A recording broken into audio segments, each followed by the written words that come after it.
Hello viewers, আজকে চলে এসেছি কনকর্ড রেডিমিক্সে। রেডিমিক্স জগতের অন্যতম নাম কনকর্ড।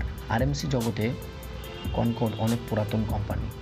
তো তাদের ফ্যাক্টরি গেট দিয়ে ভিতরে ঢুকেই বাম হাতে তাদের ফ্যাক্টরি অফিস, একটু এগিয়ে তেল পাম্প, আর তার পাশেই ওয়ার্কশপ, পাশাপাশি স্যান্ড ও স্টোনের স্টক ইয়ার্ড।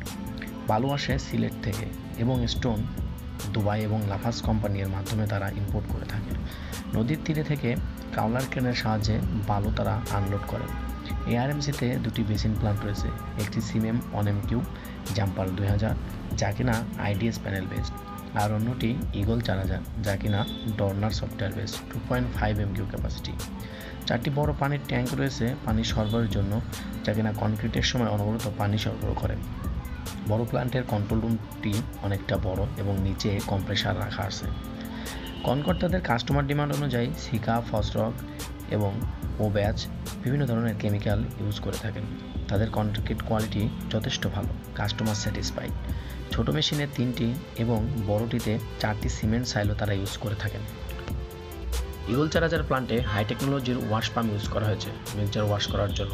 এতে করে মিক্সচারটি দ্রুত এবং সম্পূর্ণ অটোমেটিকভাবে ক্লিন হয়ে যায়।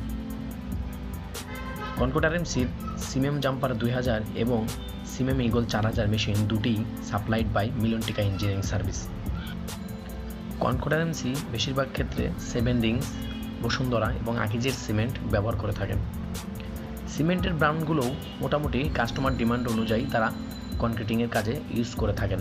কনকর্ড রেডিমিক্স তাদের কনক্রিট পাম্পিং করার জন্য পুসমাইজার ব্র্যান্ডের পাম্প ইউজ করেন এবং তাদের 6 থেকে 7টি কনক্রিট পাম্প রয়েছে। এবং কনক্রিট ক্যারি করার জন্য তারা যে ট্রেমগুলো ইউজ করে সেগুলো গ্রিপস, পুসমাইজার এবং কনমেট ব্র্যান্ডের। 30 থেকে 45টি তাদের ট্রানজিট মিক্সার রয়েছে।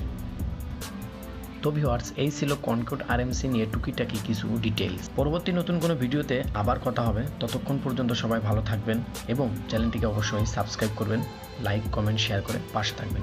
ধন্যবাদ।